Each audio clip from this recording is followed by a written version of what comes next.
Film industry వరకు లేకపోతే ఏ భారతీయ వరకు కాదు, గ్లోబల్ మనకి ఏమి తక్కువ అని, ఇక్కడ ఏ వనరులు తక్కువ అని చెప్పేసి, ఏ ఎంకరేజ్మెంట్ తక్కువ అని చెప్పేసి మనం ఎందుకు చేయలేకపోతున్నాం, ఎందుకు కొన్ని తెలుగు ఫిలిమ్స్ ఒక లాంగ్వేజ్కే మనం కన్ఫైన్డ్ అయ్యాం. కాబట్టి నా ఉద్దేశంలో ఇది గ్లోబల్గా అన్ని రకాల ఇండస్ట్రీస్ ఇతర లాంగ్వేజ్ నుంచి సినిమా వాళ్ళు ఇక్కడ రావాలి, ఇక్కడ షూటింగ్ చేసుకోవాలి, అది నా ధ్యేయం అని అన్నప్పుడు చాలా ధైర్యంగా మాట్లాడుతున్నారు. చాలా అది నిజం కుదురుతుందా? ఎక్కడి నుంచో ఇతర దేశాల నుంచి వచ్చి ఇక్కడ షూటింగ్ చేయటం అన్నది, నేను మినిస్టర్గా, నేను టూరిజం మినిస్టర్గా ఉన్నప్పుడు ఫిలిం టూరిజంగా ఇక్కడ ఎంతమంది ఆహ్వానించడానికి ఎంతో శ్రమ పడ్డాం, ఎంతో కష్టించాం. కానీ ఇక్కడ ఉన్నటువంటి అట్మాస్ఫియర్ కానీ ఎంకరేజ్మెంట్ కానీ ఆయా గవర్నమెంట్లు అంత లేకుండా ఉండటంతో అది అంత పూర్తిగా సఫలీకృతం కాలేకపోయాం.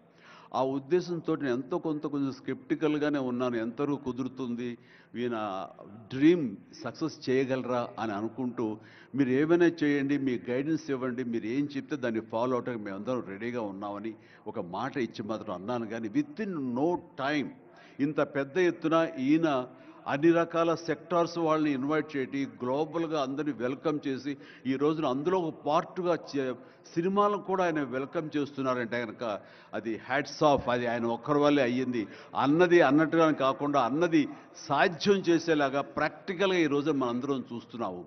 ఇది చాలు, డెఫినెట్గా ఆయన అనుకున్నది సాధిస్తారనే ప్రగాఢమైన నమ్మకం నాకు ఏర్పడింది. ఎందుకంటే ఆయన అన్నది హైదరాబాద్ అనేది సెంట్రల్ లొకేటెడ్ మన కంట్రీలో. ఏ ఇతర ఇంపార్టెంట్ సిటీస్కి వెళ్ళాలని సరే 1 అవర్ డిస్టెన్స్లోనే ఉంది. మేబీ ఢిల్లీ ఇంకొక 1 అవర్ పడుతుందేమో తప్ప. అండ్ ఇక్కడ లేని లొకేషన్స్ ఎక్కడ లేవు, ఎక్కడ లేకుండా పోలేదు. మనకు మంచు కొండలు ఉన్నాయి, థార్ డెజర్ట్స్ ఉన్నాయి, అడవులు ఉన్నాయి, వర్షాలు పడేవి ఉన్నాయి, లాంగెస్ట్ బీచ్లు మనకు ఉన్నాయి. ఏమి తక్కువ, ఏ లొకేషన్స్ తక్కువ, ఏ వనరులు తక్కువ. ఇక్కడ పని చేయడానికి వాళ్ళకి స్కిల్ డెవలప్మెంట్ చేయగలిగితే కనుక పని చేయడానికి ఎంతోమంది ముందుకు వచ్చి సినిమా పరిశ్రమ ద్వారా ఉపయోగపడి వాళ్ళ కుటుంబాలకు వాళ్ళు ఉపయోగించుకుంటారు. ఇది ఆ పొటెన్షియల్ పూర్తిగా ట్యాప్ చేయలేదు అన్న మాట వాస్తవం. వారు అది నేను అంగీకరిస్తూ మా సలహాల కోసంగా ఆయన కొన్ని సెమినార్లు ఫ్యూచర్లో నడిపిస్తామన్నారు. ఇప్పుడు కూడా అలాంటి చిన్న సెమినార్లు మా పెద్దల మధ్య, సినిమా పెద్దల మధ్య జరిగింది. అయితే ఇది కాంప్రహెన్సివ్గా కన్సాలిడేట్గా జరిగేలాగా విత్ ఇన్ షార్ట్ టైం మేము అందరూ కూడా ముందుకు వస్తాము. ఇక్కడ ప్రపంచానికే ఇది అద్భుతమైనటువంటి సినిమా హబ్గా హైదరాబాద్ని చేయటంలో మేమందరం ముందుంటాము. అండ్ ఈ రోజున చూస్తే కనుక బాలీవుడ్ నుంచి సల్మాన్ ఖాన్, అజయ్ దేవ్గన్ వచ్చి ఇక్కడ మేము స్మార్ట్ డిజిటల్గా కానీ అడ్వాన్స్డ్ ఫ్యూచరిస్టిక్ స్టూడియోస్ని మేము ఇక్కడ పెడతామని అంటాం అన్నది ఇది శుభారంభం. ఇదే ఇన్స్పిరేషన్గా నేను కానీ, నాగార్జున కానీ, వెంకటేష్ కానీ, ఇతర హీరోలు కానీ, ఇతర ప్రొడ్యూసర్స్, నిర్మాతలు ఎంతోమంది ఈ రోజున ఇక్కడ ఉన్నారు ఈ సభ్యుకుల్లో. వాళ్ళందరూ కూడా ముందుకు వచ్చి చేయాలన్న ఒక కుతూహలం కానివ్వండి, అది పూర్తిగా ఛార్జ్ అయి ఉన్నారంటే ఎలాంటి అతిశయోక్తి లేదు.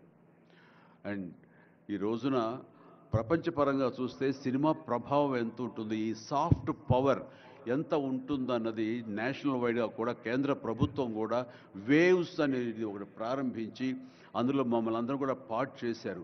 అంటే ఎకనామికల్గా అది ఎంత పవర్ ఇస్తుంది, మన కంట్రీ జీడిపికి ఎంత కంట్రిబ్యూట్ చేస్తుందో అనడానికి బాగా వాళ్ళందరికీ తెలిసిన వాళ్ళు కాబట్టి సినిమా మీద అంత దృష్టి పెట్టారు. సినిమాని కేవలం పేరు తీసుకురావడమే కాకుండా ఎంతో కంట్రిబ్యూట్ చేస్తుంది, ఎంతోమందికి ఎంప్లాయ్మెంట్ జనరేట్ చేస్తుంది, ఎంతోమందికి ఉపాధి కల్పిస్తుంది.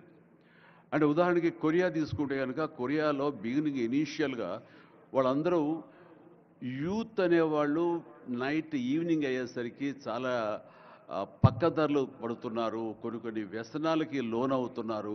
ఆ రకంగా యూత్ నిర్వీర్యమైపోతుంది. ఏం చేయాలంటాం వాళ్ళందరూ కలిపి వీళ్ళని ఎంటర్టైన్మెంట్ వైపు కనుక మనం డైవర్ట్ చేయగలిగితే, be it is music, be it is singing or films, ఇంకోటి ఇవన్నీ ఎంటర్టైన్మెంట్గా చేయగలిగితే కనుక వాళ్ళు ఆక్యుపై అయి ఉంటారు. తద్వారా వాళ్ళు ప్రోగ్రామ్స్ ఇవ్వగలుగుతుంటారు.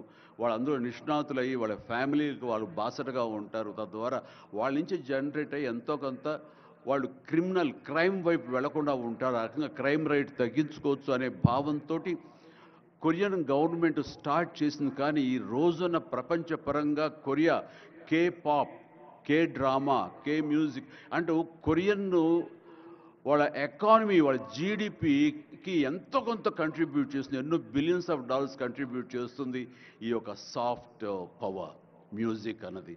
అలాగే జపాన్ కూడా యానిమే అని చెప్పేసి వాళ్ళు కూడా వాళ్ళ సాఫ్ట్వేర్, వాళ్ళ ఎంటర్టైన్మెంట్ సంబంధించి ఈ ఎంటర్టైన్మెంట్ యానిమేటెడ్ ఫిలిమ్స్ కూడా ఎంతో కొంత కంట్రిబ్యూట్ చేస్తుంది. అలాగా మీరు ఈ సినిమా ఇండస్ట్రీ మీద, సినిమా పరిశ్రమ మీద ఆల్ ఇండియా లెవెల్లోనూ, ఇంటర్నేషనల్ లెవెల్లోనూ ఇక్కడ కనుక వెల్కమ్ చేయగలిగి, వాళ్ళకి కావాల్సిన ఇన్ఫ్రాస్ట్రక్చర్ కనుక మీరు ఇక్కడ ప్రొవైడ్ చేయగలిగితే, చేస్తానికి మీరు ప్రిపేర్ అయి ఉన్నారు, చేయగలిగితే కాదు చేస్తున్నారు. దానికి మా నుంచి పార్టిసిపేషన్ కావాలి. ఉదాహరణకి బట్టి గారు నిన్న అన్నారు, సో మనకు ముఖ్యమంత్రి గారు మీ అందరికీ కూడాను ఇక్కడ ఏమి కావాలి, ఎలాంటి ఇన్ఫ్రాస్ట్రక్చర్ కావాలి, ఏ రకమైన వసతులు ఏర్పాటు చేయాలి అని చెప్పండి అన్నప్పుడు నాకు వెంటనే స్పాంటైనియస్గా తోచింది, నేను వారితో పార్టిసిపేట్ చేస్తాను. ఇక్కడ స్కిల్ డెవలప్మెంట్ కోసంగా మనం కొన్ని ఇన్స్టిట్యూషన్స్ పెట్టాలి. అది డ్రైవర్ల దగ్గర నుంచి, మేకప్ మెన్ల దగ్గర నుంచి, కాస్ట్యూమర్స్ దగ్గర నుంచి, ఒక ఎడిటింగ్ దగ్గర నుంచి, సౌండ్ సిస్టమ్ దగ్గర నుంచి, కెమెరామెన్లు, డిఓపీలు అండ్ యాక్టింగ్